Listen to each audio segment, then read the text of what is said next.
Yeah, yeah. June is the third Friday and Flag. Okay, so that's where we are. We have a lull, which might be interrupted by the coffee machine, but I think we're gonna go anyway. Tony Gloeggler is here, everybody. Right. Let's say you let some tea gardens, is it not garden? What is it? Richmond Hilton Garden, what do you call it? If I was selling my house, It'll be your garden. yes. Okay. Real estate, everybody. Tony's a Queens guy. I'm sort of a Queens guy. I have that connection. Tony is also just a great poet. I want to tell you a little about Tony. He is a lifelong resident of New York City who has managed group homes for the mentally challenged for over 40 years. And is now retired and enjoying retirement, yes? 3/4 of the time. Okay. His poems have appeared in Rattle, the New Ohio Review, Vox Populi, and the Chiron Review. His collection, What Kind of Man, the New York Quarterly Books, was a finalist of the 2021 Patterson Poetry Prize. And his new book, Here on Earth, also from New York Quarterly, is out this year, which I highly, highly, highly recommend. Tony Gloeggler. Like what? You said like what? Like what? Like what? Yeah. I mean, Gloeggler. I've been calling you Gloeggler. Most people do, so I don't like that. I don't even like the all. And we just do.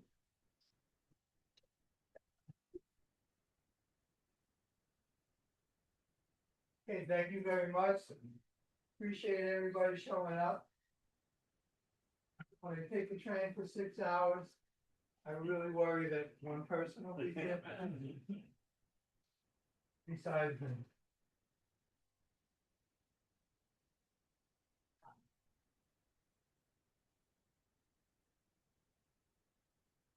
So I'm gonna start with stuff not from the book. Scraping. I wake to the sound of a shovel scraping the ground below my window.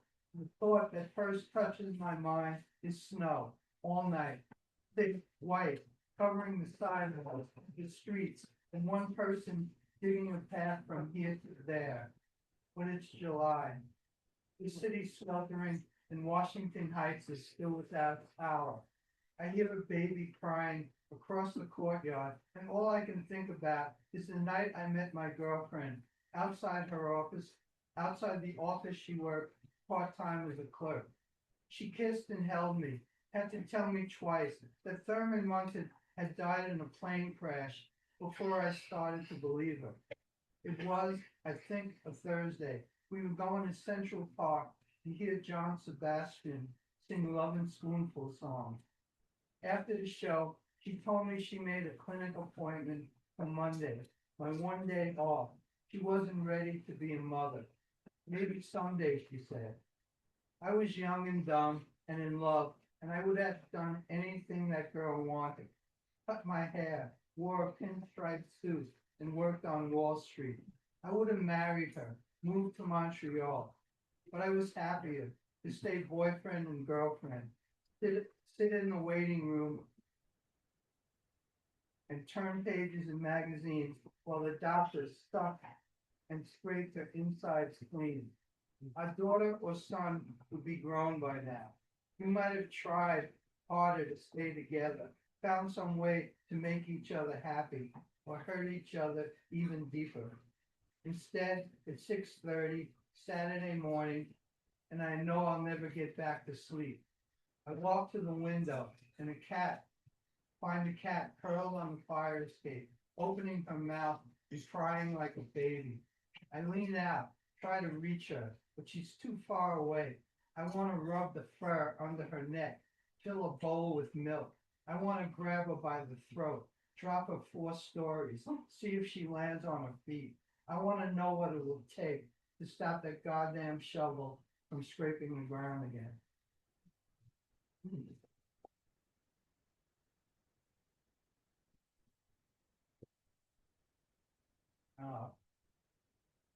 This is a Joshua poem, and it's called Autistic Basketball. You are following Jesse through the new to you part of his neighborhood. You ask if he knows where he's going, how far, and he says straight. You ask again, he points ahead. You sat at the morning table, listing activities on the page he titled Saturday, September 15. He chose basketball instead of the Lake Champlain ferry. He walks with his two hands in front of him, holding the ball like a mechanical waiter balancing a tray.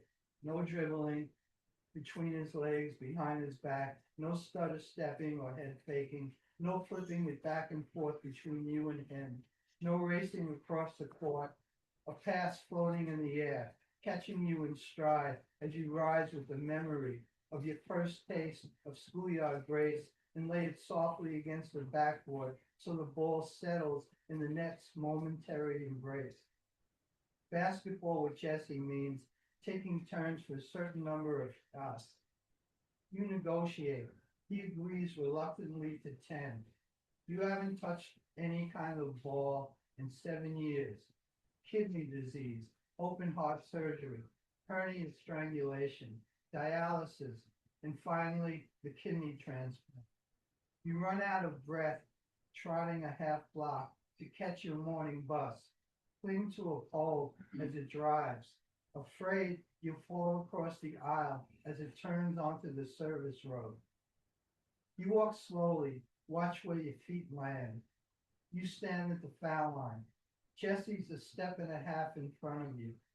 He shoots first with a stiff, over the head, Jack Sigma-like release that banks in. You're next, still trying to imitate Earl the Pearl of the long-gone Baltimore Bullets. He counts the shots down, only smiles when he gets to shout 10, so he can go home, sit at the table, cross basketball off his list, move on to McKee's, apple juice with ice, chicken fingers, french fries, extra hot. Jesse's 9 for 10. You're 2 for 10 with an air ball. He doesn't care. You have to convince yourself not to.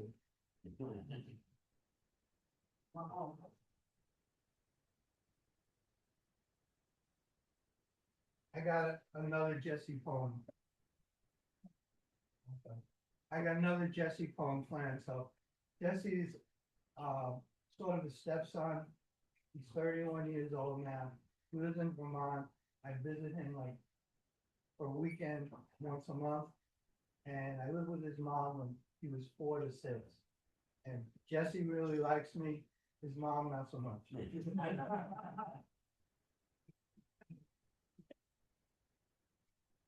This is a work poem. And I got a long friend from Warren residence sitting over here. Really happy to see her. And it's called All of Them. Down syndrome Larry, my favorite guy in the residence. The perfect blend of Pillsbury Doughboy and Charlie Chaplin. All gap-toothed grins, warm cuddles, and charm, bowing to kiss my aunt's hand when she gave him a silver dollar the Christmas I brought him home. Pirouetting any time a pretty girl walked by on Smith Street. Making faces, silly sounds to store owners. The free Zeppelis, black and white cookies, Italian ices rolled in.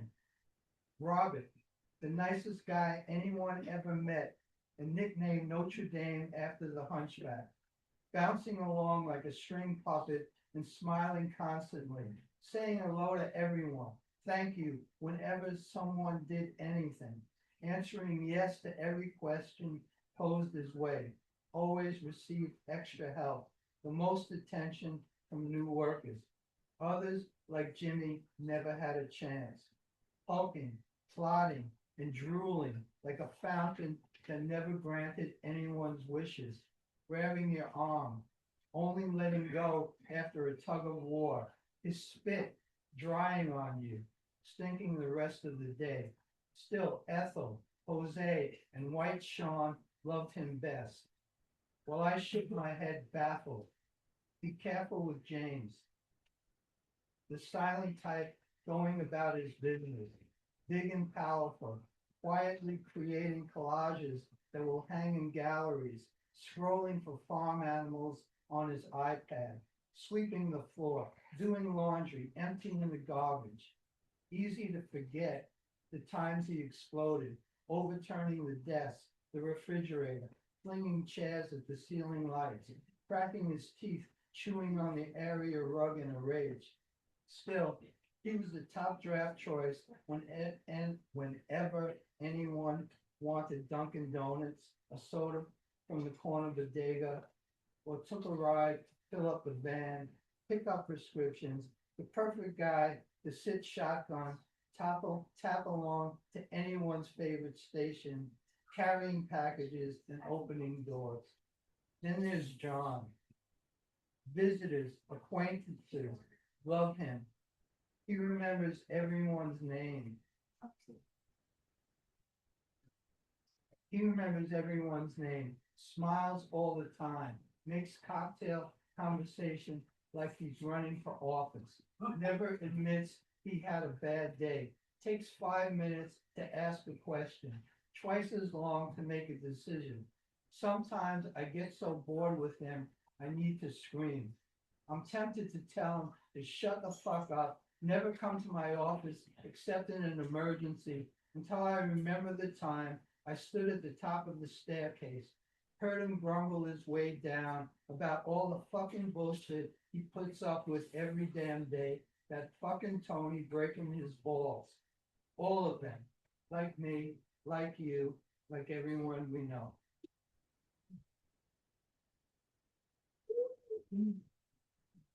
Remember those guys?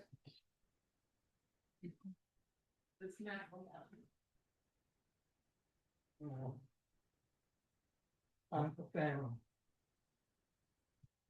About time. After my father's funeral mass, friends and family gather on the church steps to hug and cry, complain about the priest's African accent and how he knew nothing about my father's life. They give directions to the gravesite, to our house, while I walk around to the schoolyard. St. Anne's School has been closed for years, and the schoolyard seemed so much bigger when I was 12, and it was filled with hundreds of kids, girls in long lines rocking back and forth, trying to find the right rhythm to jump rope. Skirts flying as they sprinted, leapt, floated, while I hoped to catch a hint of their panties. Circles of boys flipping, scaling baseball cards against the wall. I was always a first-round draft pick for punchball, the only fifth grader who could send a Pensy Pinky flying over the roof. Down by the lunchroom rail, Regina Rowland broke my heart for the first time and showed me everything wouldn't turn out the way I wanted. She said that Tommy Schmidt had already invited her to Rye Beach, and she didn't know how to tell him no. Nuns in black habits took turns patrolling the grounds like sentries. Black beads clicking, bouncing as they rushed to break up a fight. The bell rang at 8:45, and everyone froze until one of the sisters punched her clicker, and we silently lined up in size place by class. I walk back to the church, whisper something to my youngest brother that makes him nod. I put my arm around my mother, lead her to the limousine, open the door for her. I watch the altar boy kick the doorstep, pull the church door shut, and see my father on one knee telling me to smile, stand up straight as he focused his Kodak camera that muggy day in May when I made confirmation. Became a man like him. Tears fall out of my eyes, and my sister says, it's about time I did some crying.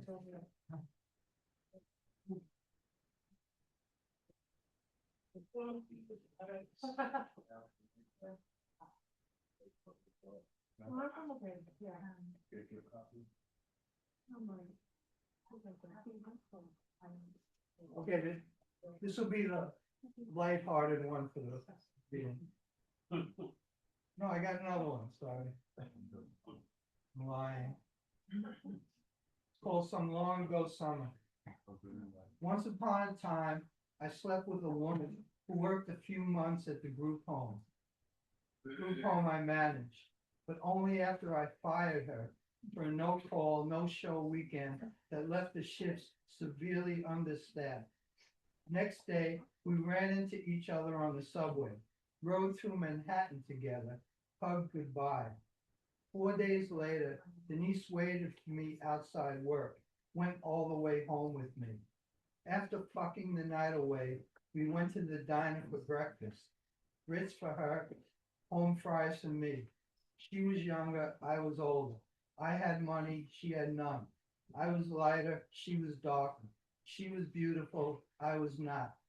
We never could agree on a radio station. She liked Al Green, me, Bruce Springsteen. She loved the back-to-back black shows on NBC Thursday nights. I preferred Law and Order. She never read my poetry. I felt her rap rhymes silly and forced. She liked things rough and hard. I liked to watch my cum slide slowly down her dark, thin inner thighs. I didn't know if she was hoping to get her job back, looking for some kind of love or a few weekends of outside the neighborhood fun. I wasn't doing any thinking at all. Just last week, she was standing in line at the corner bodega. Coffee for her, Snapple for me. She still looked good, me worse than before. Once she said she saw me walking by in some long ago summer. We sat in a shady park, rocking her baby for an afternoon nap. She said I never looked her way, but she knows if I did, I would have stopped, leaned down for a soft, quick kiss, and told her that her daughter was as beautiful as she is. I smiled, knew she was right.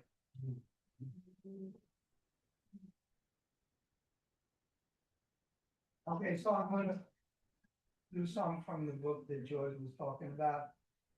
And it really was a book from sort of like the start of COVID. And the main thread is I was helping to take care of my mom while she was, getting ready to die.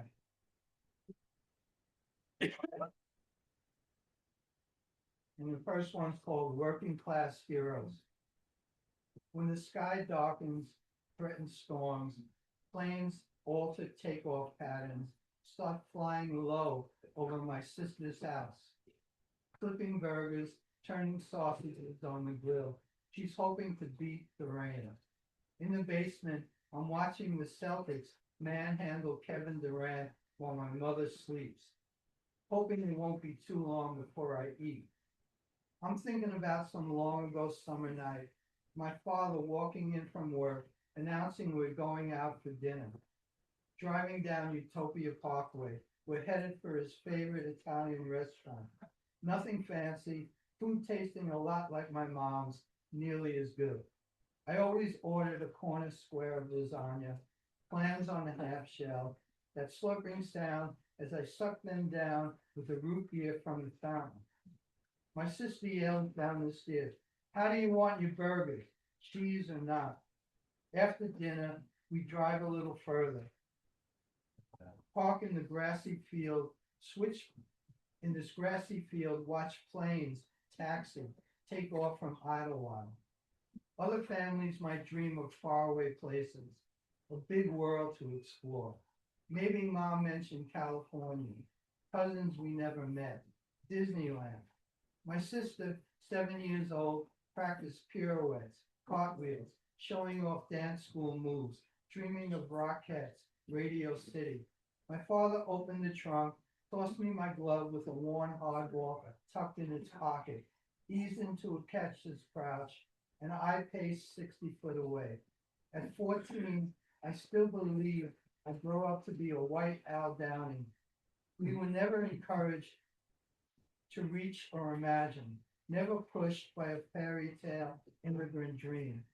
Become the doctor, the lawyer that lifted their people higher, write, or even read that great American novel. My sister married at 18 gave birth to two boys, stopped teaching tap and acrobatics when COVID hit. Now she takes care of 90-year-old mom.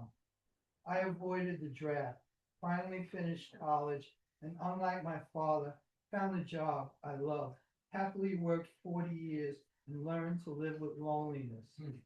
I ride the Long Island Railroad 3 days a week, help with my mom.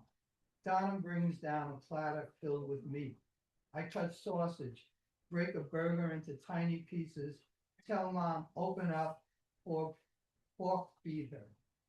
I bite into my burger as she chews, lick the blood that wets my lips, knowing it's a waste of time to talk how different, better anyone's life could have been, but thinking it might be something worth writing about, working into a poem, or maybe not.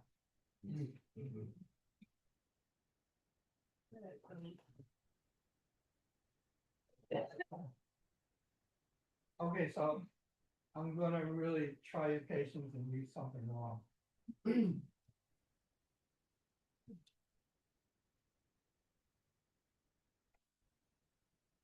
It's called Sweet 16.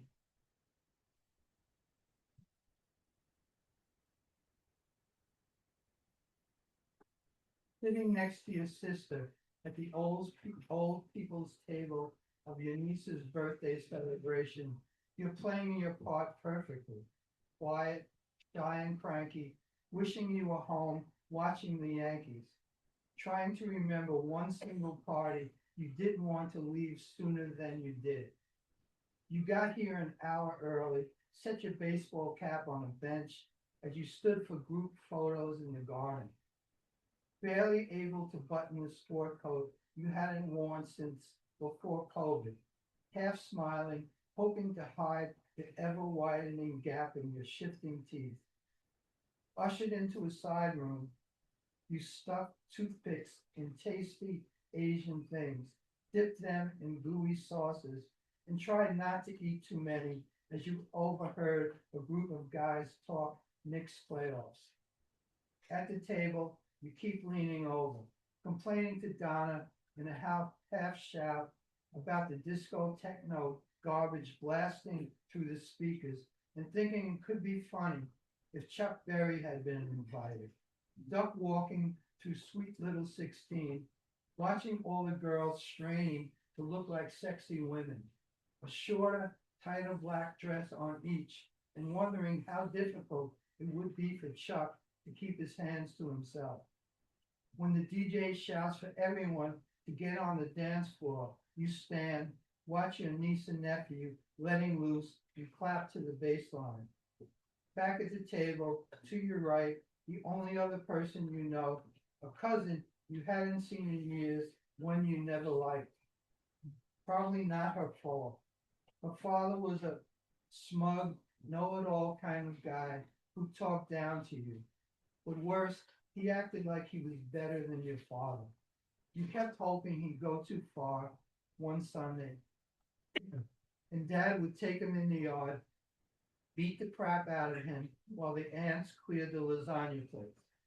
Still, Debbie was annoying all on her own, nosy and a tattletale, who never gave you reason to change your mind, even if she now hates Trump more than you do.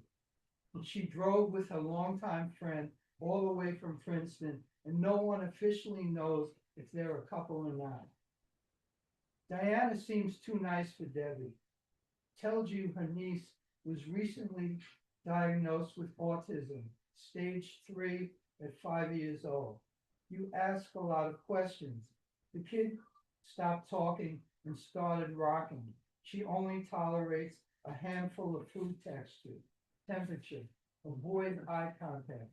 Like Jesse, when you first met him at the same age. Not sure how much to tell her beyond the basics of your visits. How much more he talks and eats nowadays. Clearly communicates his needs. Lives in a semi-independent situation, but generally happy guy. You know, all the good stuff, the way you enjoy, love spending weekends with him.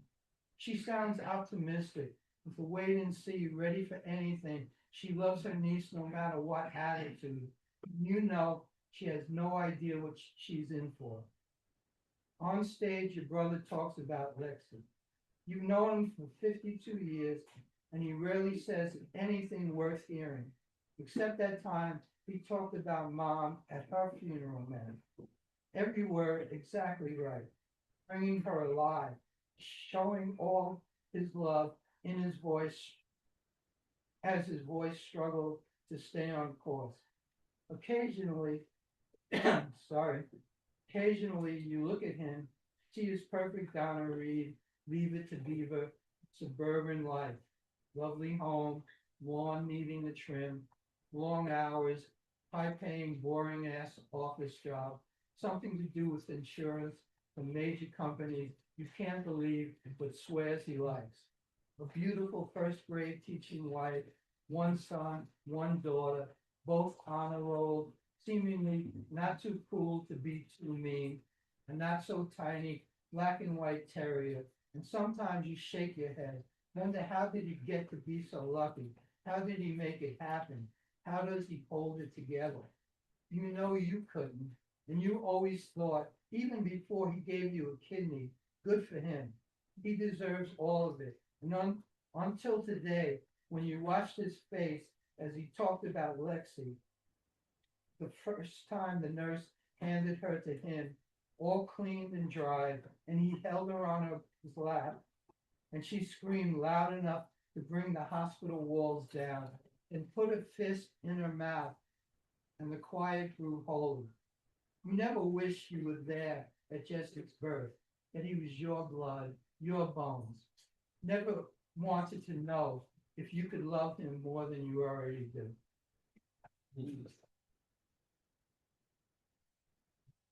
Thanks for going through that. So now it's short, joyful one. Give me a second with water.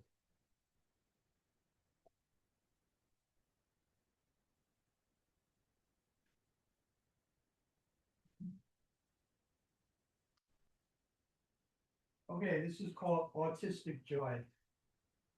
I love telling friends about the times I forget to lock the closets that help keep Jesse safe so he can live in this apartment on his own. And I catch him pouring a bottle of dishwasher detergent into the sink or shredding a pack of multicolored post-its as he sits at the kitchen counter, flips them into the air like confetti. He freezes, tries not to look at me, and places his hand over his mouth as this boundless sound spills out. His eyes bubbly blue champagne while his body shakes and shivers with happiness. His mom calls it the best laugh, and it's one of the few things we still agree on. I try to look stern as I count seconds until his laughter slows down, and I move closer, poke his soft, ticklish spots to stretch this moment. I tell myself, next visit, I'll buy the biggest bottle of soda, place it on the table where he can find it as I shut the bathroom door behind me.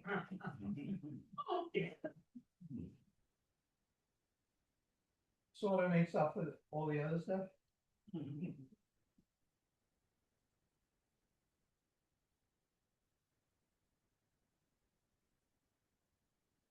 I have two more. And the first one is kind of about work and writing. Called Show Don't Tell. When the board member from that famous poetry festival in Jersey stepped to the mic looking disheveled and hungover from my guest, a rough night wrestling with his muse, and read my introduction, dismissing the opening part about me managing group homes for mentally challenged folks for 40 years by saying he didn't know what that meant, but suspected he was glad somebody did that sort of thing. I just read my 4 poems. I should have explained mentally challenged meant what mental retardation did when it was a diagnosis, not a curse word. And most people would hear it, picture someone like Larry, a warm, lovable, fire hydrant sized Down syndrome guy they sometimes saw at corner stores, sucking on a Sprite, and either ignored or smiled too wide out, said hello too loud to. Sometimes older Hispanic ladies took my hand, blessed me for doing God's work, or younger white women gave me a half smile as if they were watching that guy push that boulder up the hill, never reaching the top to lie in the shade of a tree, crack open a six-pack. Yes, I helped take care of kids given up at birth, sentenced to spend their lives in overcrowded hellholes like Willowbrook, or grew too big and dangerous for parents to provide constant needed care. Occasionally, I helped clean blood, diarrhea, vomit. A handful of times when James threw chairs at ceiling lights, I wrapped my arms and legs around his bulky body in restraint techniques while imagined I was Bruno Sammartino pinning Killer Kowalski on my Italian grandmother's black and white TV. I did the Heimlich twice and chunks of meat shot across the table. Once I did mouth to mouth when Jimmy died, and I can still taste his breath if I think about it for too long. I spent a lot of overnights beside hospital beds.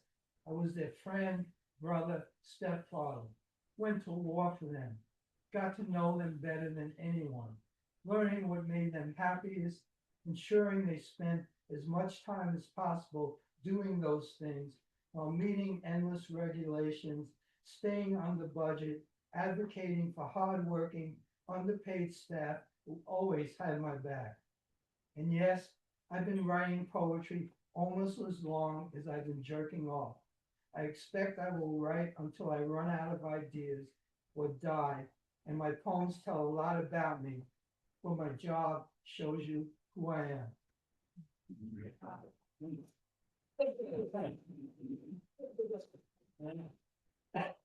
Okay, this will be the last one, and thank you very much for listening. Much appreciated, and it's the title poem of the book. Try to clear my throat and not mess this up at all.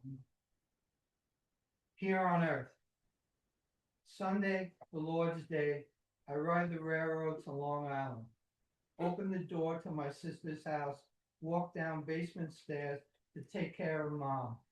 My brother is leaning over her bed, saying goodbye for the day, maybe forever, telling her he loves her.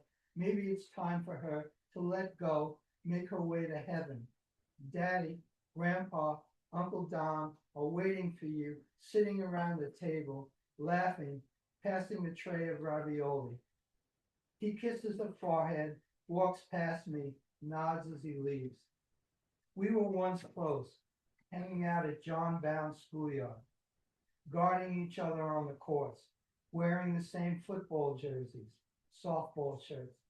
But it's over 10 years since we last played racquetball, and now we hardly talk, never agree about values, family, Trump, religion.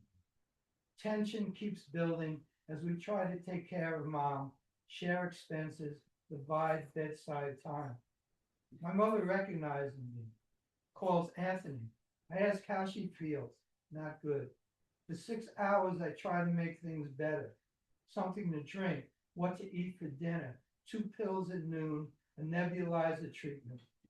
I scratch her itchy back, brush her hair, get her to chew a chocolate edible while she yells, "It tastes terrible. You're turning me into a dope addict." The Yanks are playing a day game.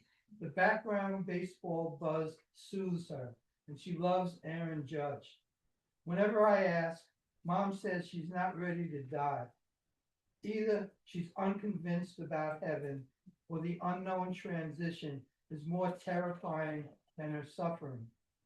And no, she doesn't want to leave us, especially her youngest grandkids.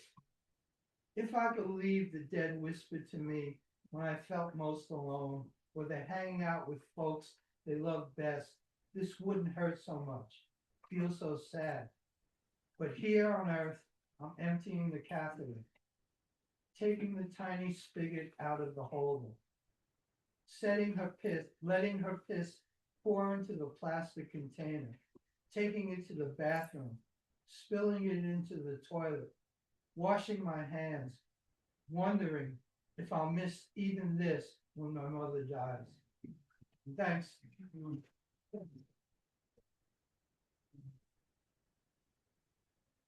I'm gonna force your hand a little. Before I ask you some questions, I have a request. Okay? A poem that I read up in Rochester. I saw that you read something, Would you read Workshop? if you want. Okay, so. This is a poem. I have like mixed feelings about poetry and the poetry list. My criticism, I think poets take themselves too serious. What else do I know? Yes, yes. I mean, a lot of people do in other areas, but they're really good at it. And for some reason, they think poetry should be popular. And I don't understand it, but I mean, I like it, but it's not music, it's not a movie, it's not baseball, so. But anyway, Workshop. And also, I got a lot of friends who are teachers. And a lot of times I just want to, could you get a real job? I'm sorry, especially when they're complaining about grading papers. Right. I'm sorry. Alright, so now I'll read it. I got having great paper, so. I know, I did it right. Actually, I wasn't sure you were still. It's called Workshop, and I think it's fun, right? I think it's fun. It's very fun. Okay, so. I can't believe someone pays me to sit around, let me start again. Workshop. I can't believe someone paid me to sit, stand, walk back and forth in the front of this classroom and workshop poems. Spend 10 minutes pretending this haiku about a backyard bird and a cat is worth any discussion. Someone thinks that maybe a word isn't quite right, while someone else has trouble with a line break. But then there goes the syllable count, and I'm thinking I'm thinking about the summer I coached Little League for fun and for free. A dozen 13-year-old boys and one superstar girl on a traveling team. And Kevin Cochran's father wanted to know why his son hardly played. And I pointed out the kids voted to play to win at our first practice. And sorry, but Kevin pretty much sucks. Maybe you could buy him a guitar. It's his birthday coming up. A couple of the other fathers got between me and Mr. Cochran. When he rushed me, tried to wrestle me to the ground, as Kevin stood there looking embarrassed. Days later, Kevin said he was sorry about his dad. He gets carried away. Sometimes. And years later, I heard Kevin was the leader of a trash punk band and dedicated the opening cut of his first EP to me. Starting point. Unless Kevin dies in a plane crash, ODs on painkillers, or suicides, I believe his father owes me an apology. Of course, the league's commissioner reprimanded me, strongly suggested I apologize, and I did. Today, I ask if there are any other comments. Once, twice, going, gone, and thank the poet for reading his work and tell him I'd love to see any revision.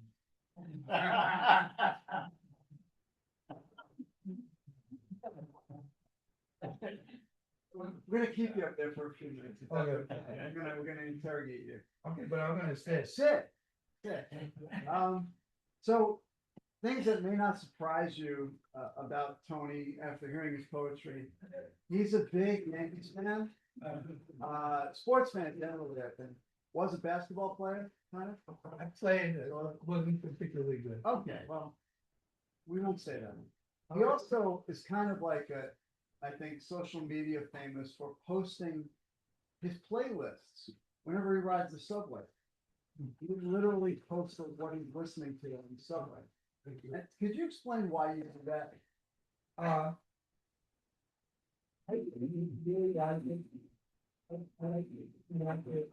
do it with an old fashioned iPod and I put it on shuffle.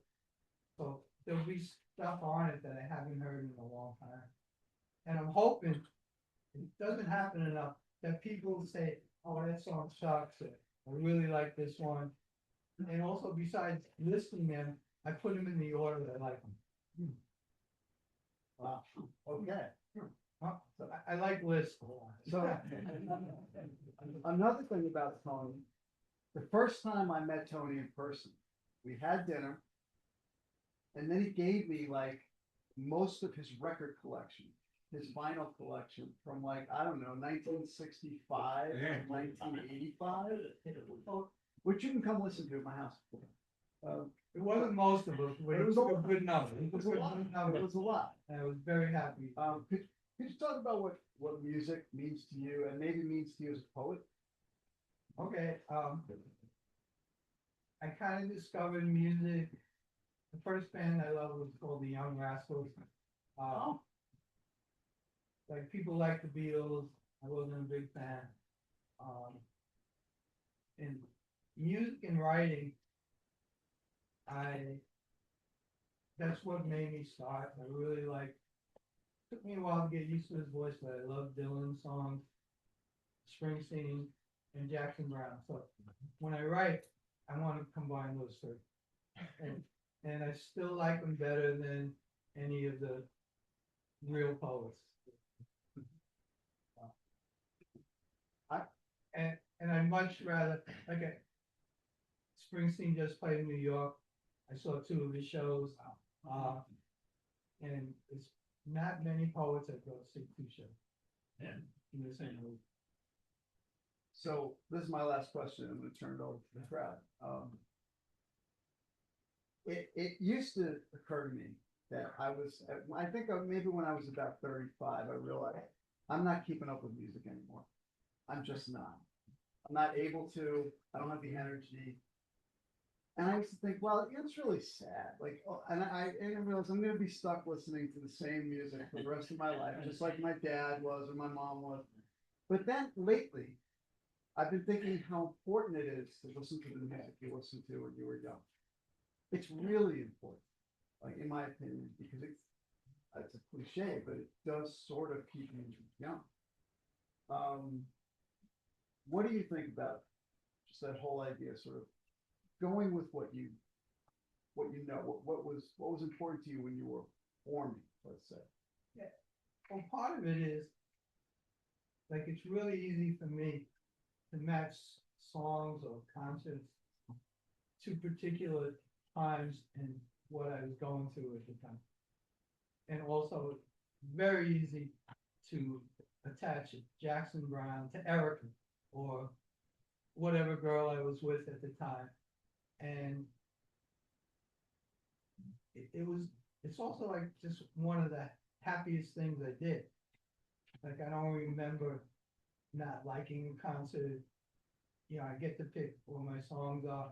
And the other thing, there are some newer artists that I do like, but it doesn't have the same effect. I don't listen to them the same way that I listened to those songs back then.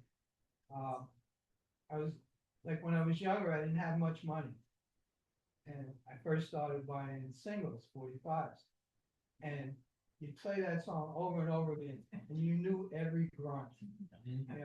And now if I get a new CD, I might play it through 3 times before I pick which songs I'm going to put on my shuffle. And so a lot of it disappears. It's just a different kind of experience. And it probably makes a difference that the people who are making music or 20 and I'm like 95. Might not exactly be writing about the same stuff. So, as I'm listening to you, I'm thinking a lot, because you have a lot of characteristics that my son had, and probably a lot of the people that I've been told I have, and a lot of the people you work with have. But my son was always very, very organized before the time he was 6 or something. So he wanted the World Almanac or the World Book for Christmas. He would memorize everything. He made lists. You know, and if you're driving, you can say, he might say such and such is 3 miles up this way. Or when he was, whenever Kazakhstan, about a year after Kazakhstan had become a country, we were out west, and my dad did campground, so we would go visit. There was a man there who said to my dad, I see you have your family and grandchildren. Would you come over and have a traditional, he was from Kazakhstan, a traditional dinner with me? So he made a traditional dinner, and he said to my son, he just looked at him and said, do you know what Kazakhstan is? And my son said, this is on the north, this is on the east, this is on the west. And the guy just like most grown-ups don't even know it's a country. You know, so I'm sort of intrigued because he was the same kid in high school. If there was a special needs kid, he was always partnered with the special needs kid. Because as the teacher said, he won't be mean to them. He accepts them. Which maybe connecting Yeah. some dots, like this poetry, I mean, maybe it's clear, but this poetry help you keep all this stuff in order. Whether it's the narrative of your life or the narrative of your relationships with. Yeah, definitely. It's, Yeah. you know, there's no way it's not like a memoir or diary. And not that everything is exactly how it happened, but pretty much everything is kicked off by something that happened. And I will change it if I think it would make the poem better. Yeah. Like most memoirs. Yeah.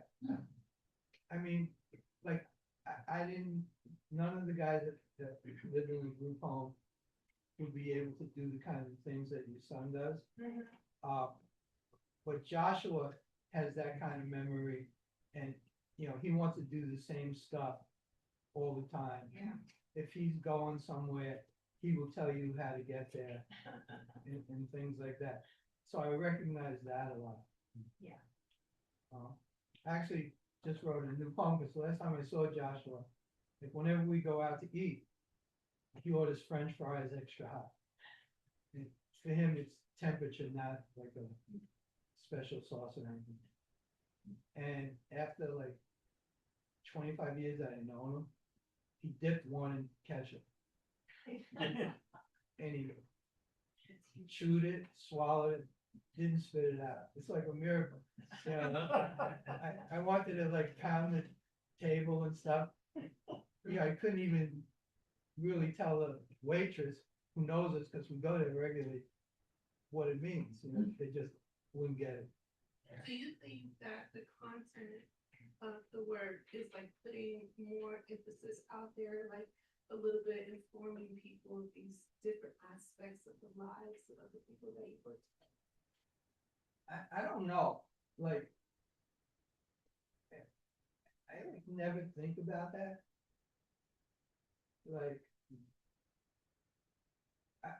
I see Joshua 3 days a week, 3 days a month, and we go and do our stuff around, and it's outside South Burlington, and I see how people look at him.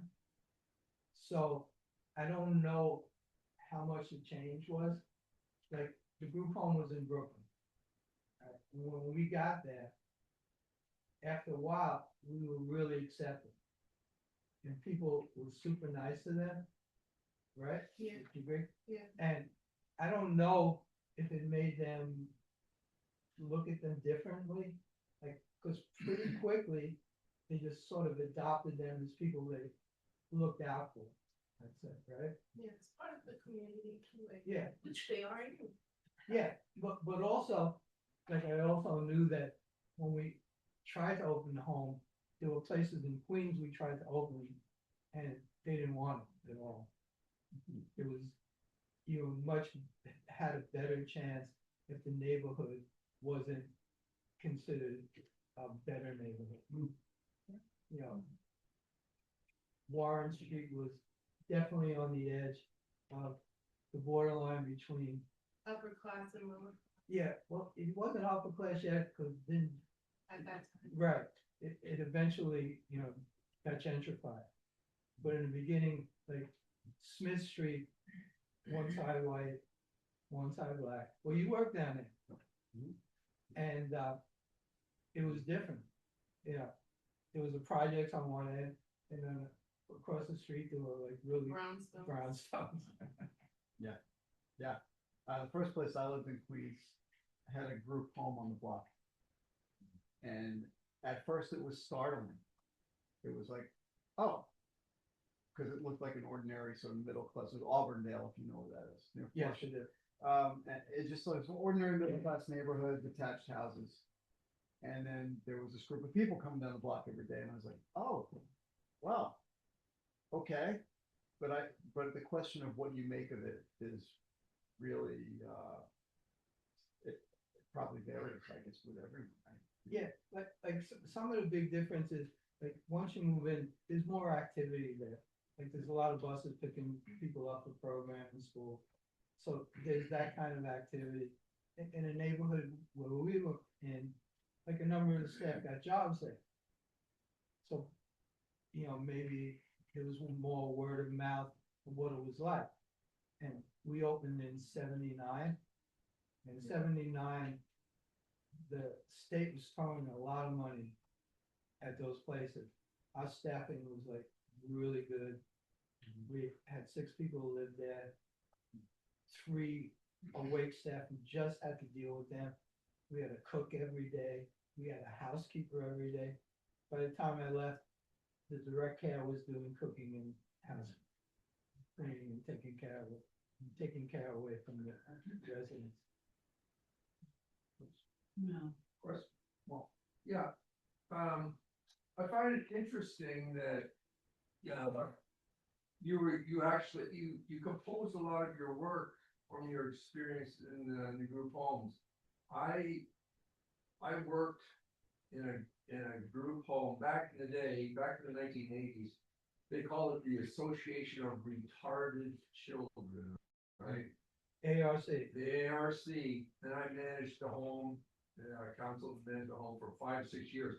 And I found it interesting, I found it challenging work, I found it difficult work. But for some reason, as a poet, I was never able to really write. I think I wrote one poem about my experiences and throughout those years involved that kind of work. I don't know why I didn't feel energized to the point of composing more poetry about my life as a manager or a consultant or an advisor, that sort of thing. But you have been able to do that, and I find that's interesting. So I appreciated that aspect of your work. Just that you're able to find something very inspiring in the work that you do, and fulfillment. And that appreciated that. Tony has a very unique viewpoint of that life and the lifestyle. Yeah. Tony has a very personal love and relationship with someone with special needs, and he's Joshua's father. There was big rumor about him that he was hiding that it was but it was just, that what we were doing at work. But he has that aspect as well as his lifetime commitment in the field. So being able to draw that personal, deep within your heart experience, and then also have it as a purpose, a life purpose that you have within yourself. He's able to draw from these many levels and then impose it in his writing. That's kind of like a unique viewpoint that he has that he's able to put into it. Right.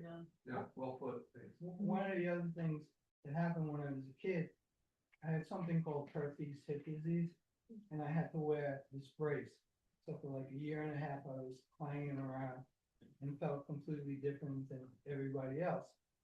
So in a lot of ways, I identified with the way these guys get looked at.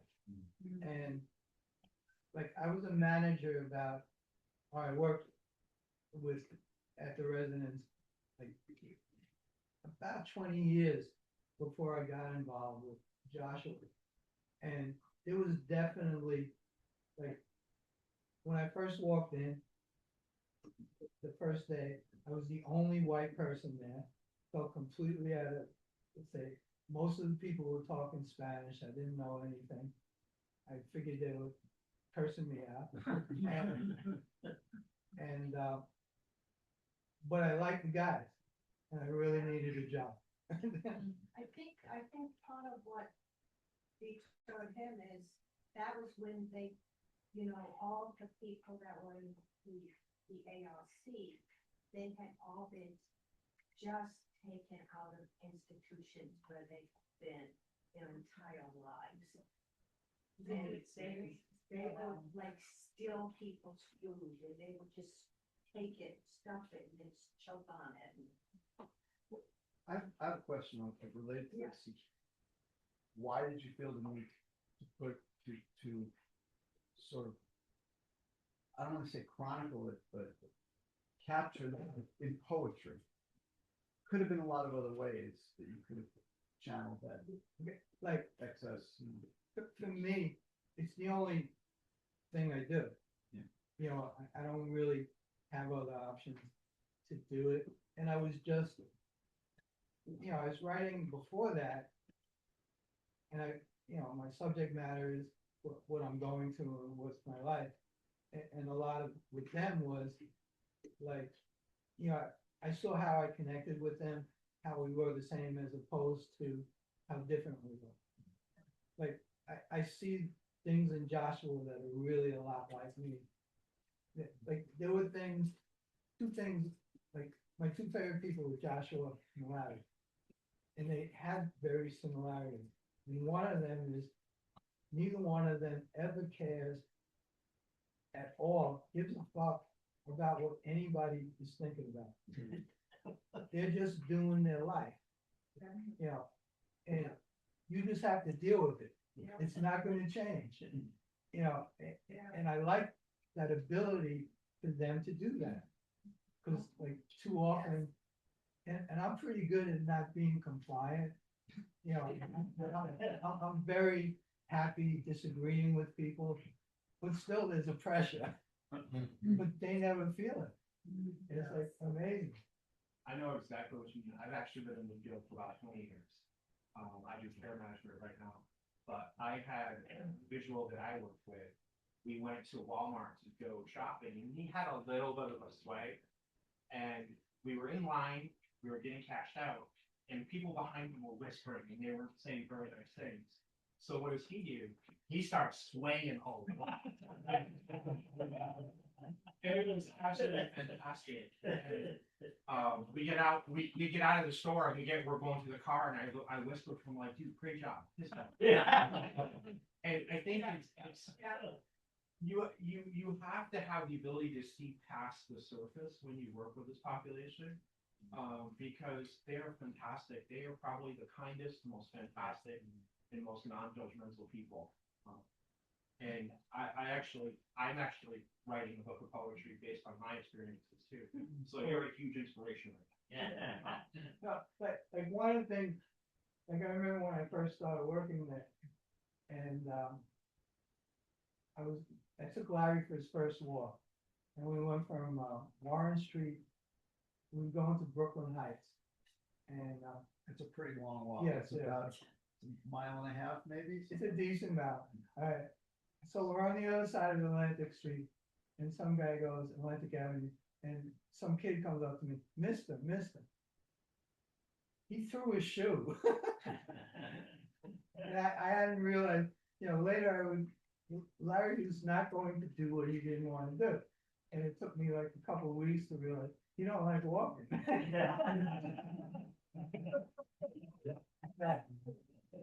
He'd be a guy like, I'd be playing catch with in the backyard, and he was good for like 3 or 4 throws. And he'd get it right to you. Then when he was tired with, he threw it like 12 yards over. Game over. Yeah. We actually, I actually had a guy that I worked with, and the way you knew he liked you, that he really liked you, is he'd swear and say the name. So he became dysregulated, we had to get him into a suit. And of course, I'm a bigger guy, so I was on the legs. And all of a sudden I start hearing, excuse my French, fuck you, Joe, fuck you, Joe. Fuck you. Like, absolutely. It's the best feeling. Absolutely. And like the other thing is, like when you work in there, like a lot of times people look at them for things, this and that, but there were guys I didn't like at all. I'm sorry, I didn't like them. And I remember talking to a friend of mine who's also a poet, and I explained that, and like he couldn't understand, he didn't believe it. Then you get a job in the field. Actually, they are different, it's not like across the board. It doesn't exempt you from being a jerk, though. That's still. There's that like one saying that, like if you know one autistic person, you know one autistic person. Favorite memories when I worked with the special ed kids at West High School, we had some amazing kids. Because these kids, a lot of these kids since kindergarten had been put in special ed. And when kids are put in special ed in kindergarten, they think all backwards. Well, the one I had and worked with his family, he ended up and got a Legans degree. Our teacher, the teacher I worked with, said, I expect as much as all of you can do. And he got a Regents degree. One of the other young men that could not read because of his, the way the eyes worked, he could not read at all. He earned a Regents degree, and every book was read to him. Imagine studying when somebody's reading it to you. And my young lady who I took out with my children to go Christmas shopping, and then she would say, her mother would say, let's go Christmas shopping. No, my teacher's gonna take me. And she had to call me. But she wanted to take one of the Regents exams for childcare. And you had to, she wanted to do the childcare class. You had to pass the Regents. I was asked if I would give her a test, and I explained, I read it, and it said A, read the question, yes, no, or maybe. Read the next question, yes, no, maybe. And over maybe we go back. She passed that test, that Regents exam, which is pretty impressive. So, there are a lot of people out there who work their butts off. Teachers, Teachers. No, I was mostly joking. I'm a big fan of special ed teachers. Okay, all right. It's the older people teaching poetry. But if you are a teacher, I'm not officially. you're teaching the world. Well, also, like, I was direct care like only 2 years, 2.5 years. So the people who were really doing the work were the other people. Yeah. I helped. I did the stuff I really like to do. I was big on taking Larry to the store. But thank you for your point. Yeah, I really I love what you're saying. I was a music therapist, and I worked in performance day treatment centers. And the population, I just love that population because well, I don't really fit in with that well to their sort of world, so I identify with that, but what I like best about it is there was, if they liked you, you knew it, if they didn't like you, you knew it, and you didn't have to do all the game playing, all the crap that we do in everyday life interactions. You know, it's great, it's my most favorite time of life, just spend that. Yeah, like the other thing about that, that's one of my favorite things about being around Joshua. You know exactly what's going on. He's gonna tell you no or yes. And when you do something he likes, it's like a big deal. Yeah. You know, it's not like you're doing it for like us regular folks, where it's just, you know, So all right. if we just applied these rules to marriage, let's. Oh, yeah. The world would be. I'm Well, last. Well, most of them are smart enough not to get married. Oh. Last question. Not related to your work. Okay, You're a big sportsman. this is true. I'm a big sportsman. In fact, I've been on that man's sports talk show as a guest. For you, what sport most closely approximates poetry?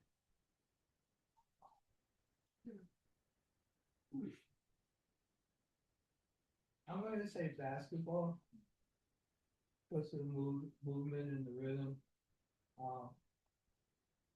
I like baseball better and I've gotten better poems out of baseball.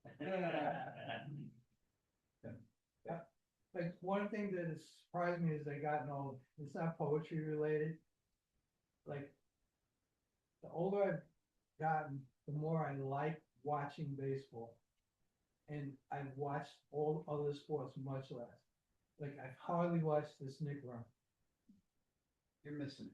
But I understand that, and I feel a little bad, but when I think about it, I'm not doing it. Like, I even saw that went into overtime on the, you know, I was online or something, and I didn't go to the, I don't know what happened to me, I didn't go watch it. Being a baseball fan in this culture is kind of the equivalent of saying, I don't care what people think, because Yeah. everybody runs to football. And it's a completely different culture. I'm not gonna, sorry, Bills fans over there. Yeah. In that area. I don't bad about the Bills playing, by the way. All right. Can't do that. Okay, so, Tony, thank you, man. No, thank you, Great. thank you for listening.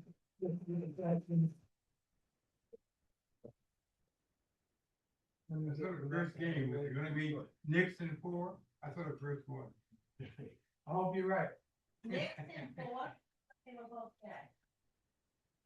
Actually, I've never been. Really? And you can- Piston fan. Julius? Yeah. Overflow. I wanna get some people up here. It's 7:20, so I don't wanna delay this. I wanna get some people. Ken, you're looking at me like you got something. Very big. No, I'm just, you know, you watch people when they talk, so I'm just watching what it's talking. All right, I'm gonna get everybody up here to do a poem or something, right? And the first person I'm gonna get up here is Murray. Yeah. Murray Thomas, everybody. Very much. So, one poem, two poems, 5 minutes. 5 minutes, okay, well, I won't take it long, well. Good. Okay. Tony and I actually have a lot in common. We're both poets. We both worked with, developmentally disabled people.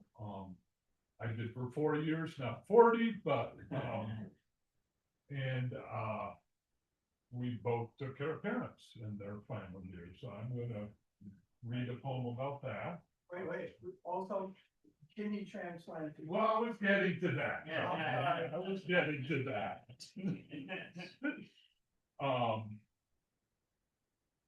Actually, Tony and I were talking about form poems. I don't write form poems, he doesn't write form poems, but here's one anyway. This is a pantoum, if you know anything about forms, and if you don't, it doesn't matter. The day his doctor told my father he shouldn't drive anymore, there were suddenly so many errands to run. I ran into the mailbox and delivered his newspaper late. There were so many errands to run, but snow piled deep in the driveway, and the snowplow was late. The mail never came. The snow piled high against the walls. My mother argued with her caregiver and then read the same letter over and over. The turkeys ran wild in the yard. My mother argued with her caregiver because she said she didn't need a caregiver. Later, they watched the turkeys run wild and the starlings battle at the bird feeder. My mother said she didn't need her walker. My father, mystified by the remote, missed his favorite show. The bird feeder became the TV. My mother almost fell down. My father was mystified that he couldn't drive anymore. I fell asleep and drove my car into a ditch.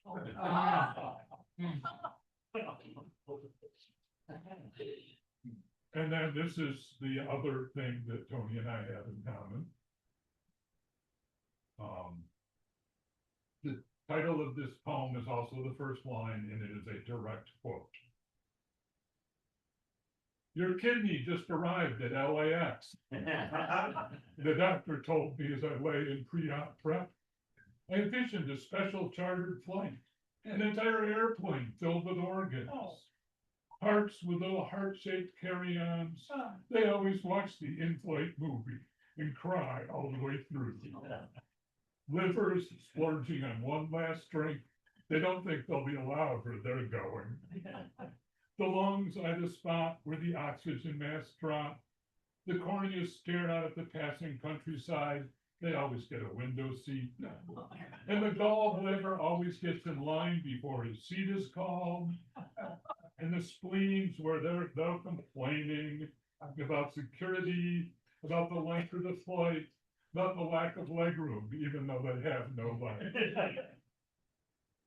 And there's my kidney, probably reading a book to pass the time, something classic, about dying, or Great Expectations, or The Stranger. All of them wondering about the journey ahead, about their new home, their new life. Thank you.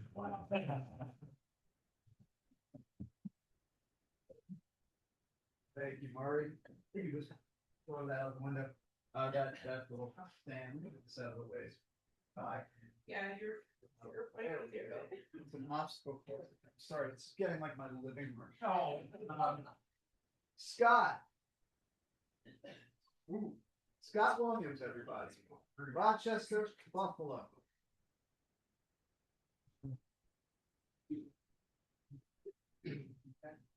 Yeah. Let's see what we can do here. Oh, thank you. We're clearing password. I'll come right through. I'm glad you said two, I was wondering four. It helped a lot. Were they hiking? Are they hiking? These are, some of these are lower than you want to know. For example, a wonderful poem that was rejected by Rattles. But he sent me the nicest letter about that. It took 6 weeks and said, well, we're not gonna publish it, but we really like it. That was fun. All right. The first Paris visit. One, Rouge. I saw her first at the Notre Dame, or she saw me, meandering with Buddy in its shadows. Sparkling stars shone through her rouge hair. Redhead, my favorite. Draws me her smile. I followed blindly down toward the river, where the gargoyles last night sank down among weeds. Genevieve does not laugh at my school French. I must invite her to a seared scallops dinner in the red light district. Too petite.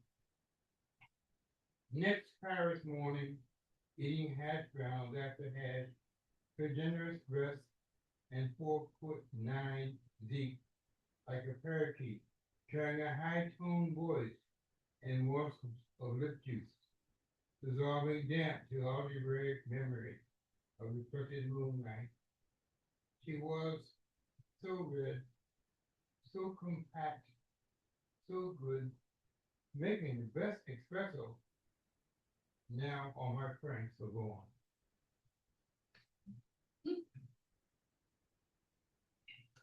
This is we feel Clifton naked. Adapted her poem, at last we kill the roaches. Well, boy, if you dream of a naked black poetess, you need a steel mask to guard your lips. Do you like having teeth? Remember, black women don't play, son. Like Lucille and her mom in their kitchen, they kill roaches like you fast to the last. Whacking or spraying crows, their hands are blades. They murder all over the place. Black women don't play, boy. They don't play day or night. So don't dream of that time they are rich with cleaning supplies. Just let yourself scream. You won't be a roach. Let yourself call out goodbyes. That's it.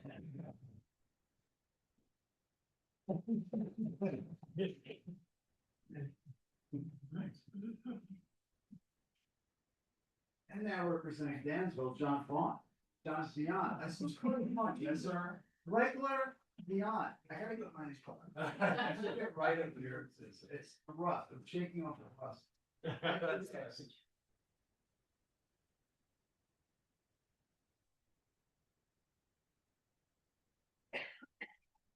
So first of all, I heard about when you were coming, and I was so excited to come read, and so excited to come hear you, because like I said, I've been doing this for 20 years. I work for ARC, I work for Hillside. I'm actually currently a care manager for Hillside. And I just did a home visit before I came in today to work with a family up in Rochester. And I wrote a book of poetry that's inspired by the kids I've worked with over the years. And I'm actually very soon about to be published. It's going to be my first book, so I'm super excited. The really cool part about it is it's after each poem, there's 4 journal questions, so the kids can actually read through the poem and then they can write about it and with their experiences. So this poem, this particular one I want to read is inspired by a kid I work with up at Crestwood in Hillside, and there's a story behind it. I was transporting kids home, and I was transporting kids to Syracuse, and the van I was in got T-boned, and it knocked us off the road. Smoke coming in, couldn't get out the back door or the front doors, couldn't get out the middle doors. And so this kid, who had a reputation of kind of, sometimes kids get that reputation of being kind of like a troublemaker, he was like tough and all that. He actually vaulted over the 3rd seat and was the first out the door. And I yelled, everybody out the door, as soon as he did it. And then after everything, I sat down and talked to him, and I told him that he should be an EMT, and his face lit up. Like a kid that nobody believes in, that you kind of gave them purpose with an experience like that. So this poem is called Frustration.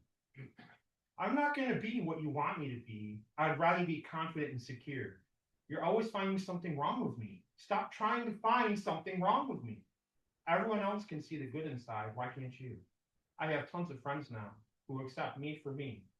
I hold my head up high now, proud of what I'm about to be. The end of negativity and captivity is coming up on us quick. It's exciting and inviting. Don't be scared. Take my hand and let's cross the finish line together.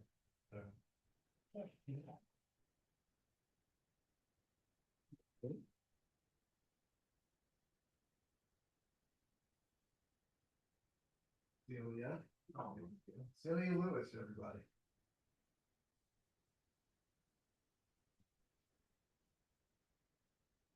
Sure.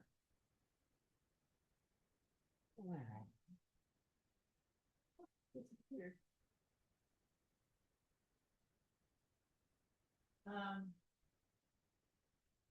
Well, this is something different. this is kind of, it's almost like a recurring dream. And it's called The Pull. Looking for a bullet train from my place to yours, this mud season where boots thickly stick, each step extra effort. Our seasons intersect somewhere. Your hot sun, dry desert, showy blossoms on prickly pear, mirror minute snowdrops, strong enough to push you snoggy. That's a good word. Soggy, snowy leaves. Your air blasting faster, faster across plains, mountains, over rivers, lakes, carries grains of mesquite, Palo Verde, the Great Salt Lake, Mississippi, and the march north of sprouting pinks, greens, chartreuse blossoms, the flight of feathers. I will only glance their way as I hurtle south to your wide open heart. A little hard to follow, but every spring, every March, I just wanted to say.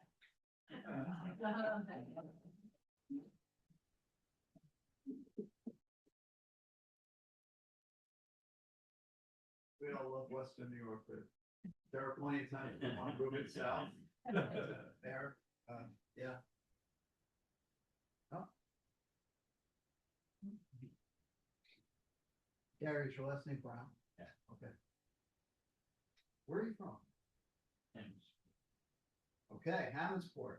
We're going by town tonight. Gary Brown, everybody.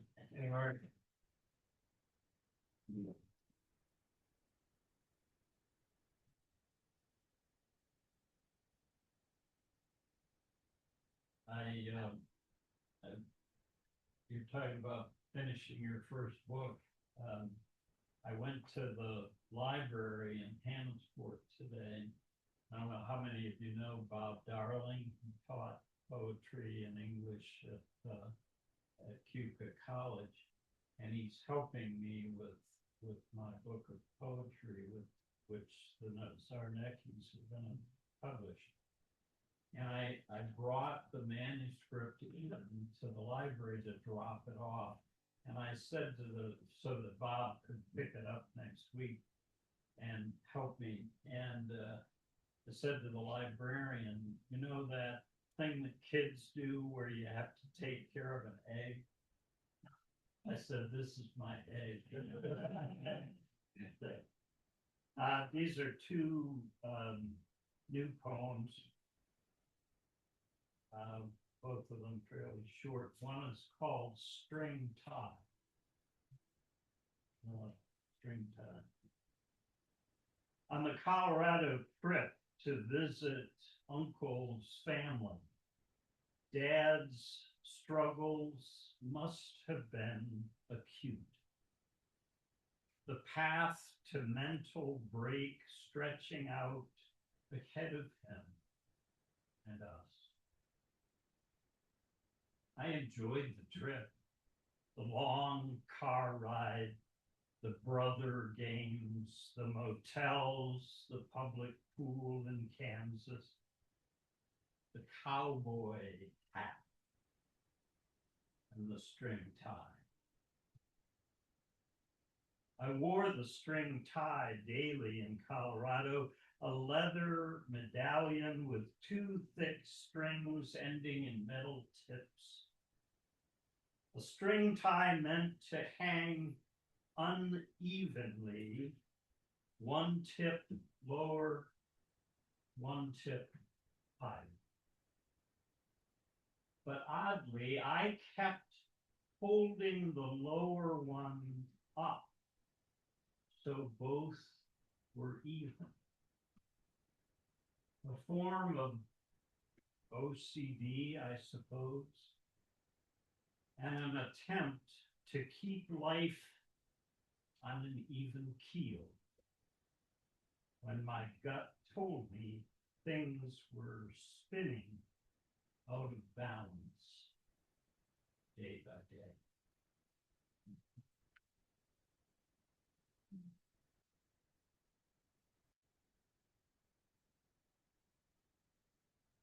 This is about a piece of art that my wife brought back from a trip, which is still on the wall in my bedroom. It's called Artful Cloth. She brought the painting home from Europe. Fabric art from Indonesia, discovered on a Netherlands street, rolled safely in her suitcase. We had it stretched on a frame and hung on bedroom wall. 2 birds with flowering tree. Mama bird squawking on a branch at Papa bird answering from the ground. With 3 red flowers unfurled and glorious. How could I not find it symbol of our 3 glorious children and our squawking marriage? It still makes me laugh.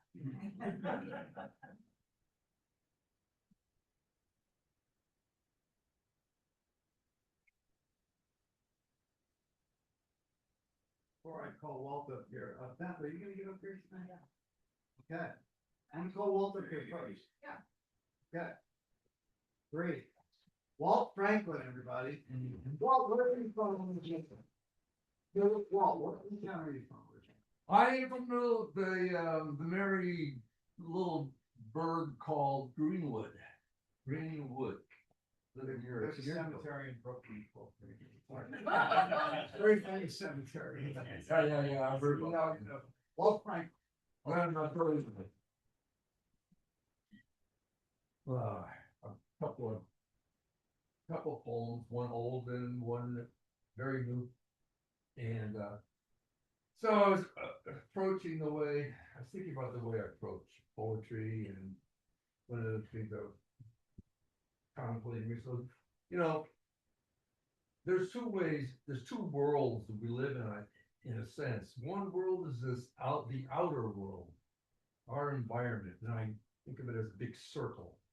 And then I think of, well, there's the inner world that we all experience, the world within us. That's another circle. If I put the 2 circles together, there's an overlap.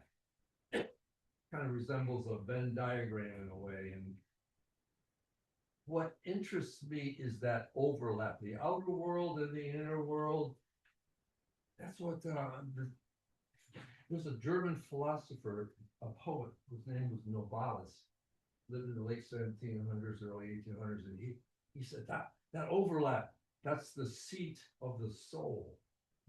And the seat of the soul, I guess that's what intrigues me and kind of inspires me to write. And this is the old poem, and we were talking about sports and the connection to poetry.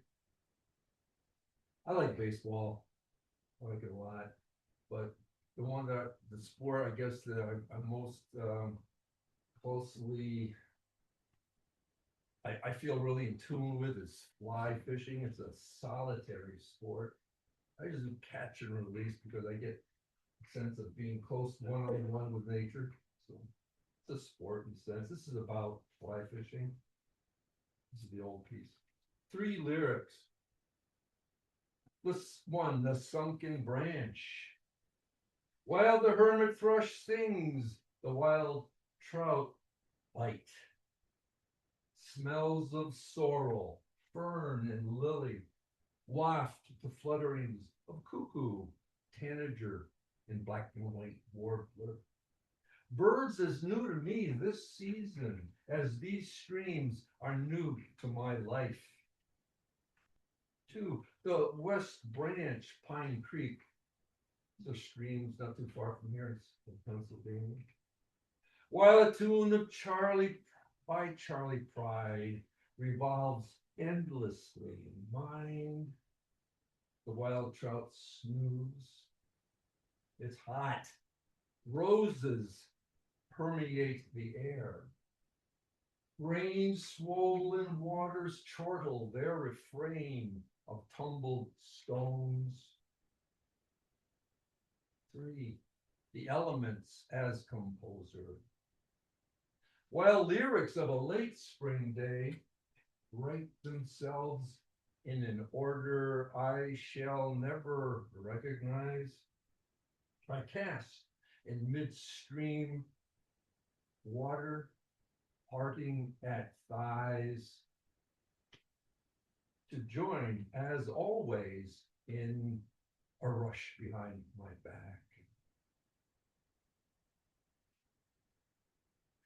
And the new one, I usually wait after I compose something. I know I let time go by before I'm brave enough to, to share it.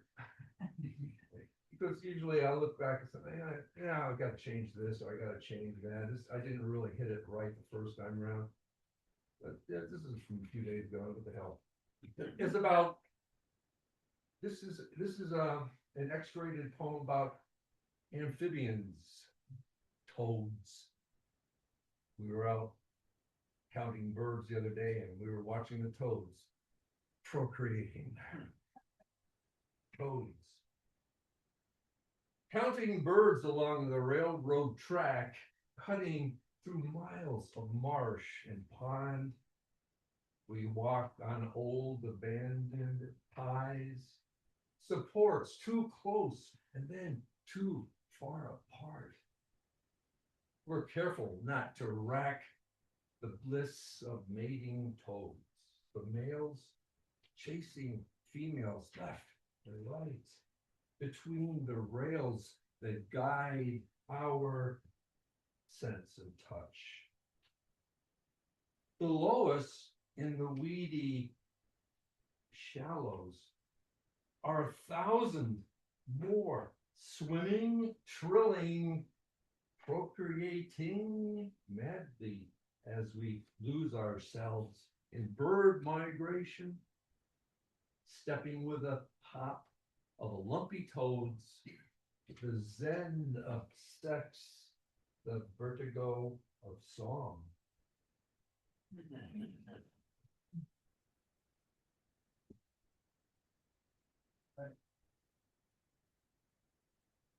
I'll read one before we get Beth up here, because again, no one can follow that.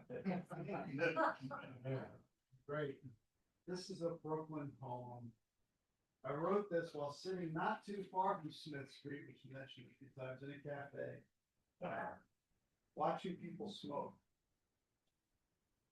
How many people have smoked? I'm just curious, like have smoked. It's like, what kind? What? Yeah. No, tobacco. Read back today. Huh? Read back Read today. back today. You went years ago. Okay, you win. Tell me if this, tell me how this poem comes close. Okay. The smokers. They know what they know. On stoops, in window bays and vestibules.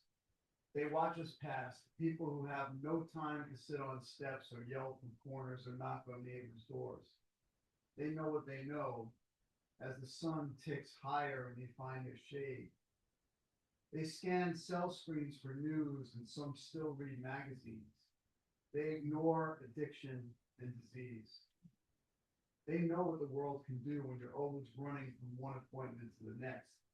They are galaxies of answers as contrails swirl above and the sun beats down from its zenith. They complain about the heat and cold, but don't care enough to change their clothes. Instead, they sneer at people's wardrobe shuffle from summer to fall, from Sunday to Monday, from noon to night. A sea of fabric they could set alight with flicks of ash. They know what they know.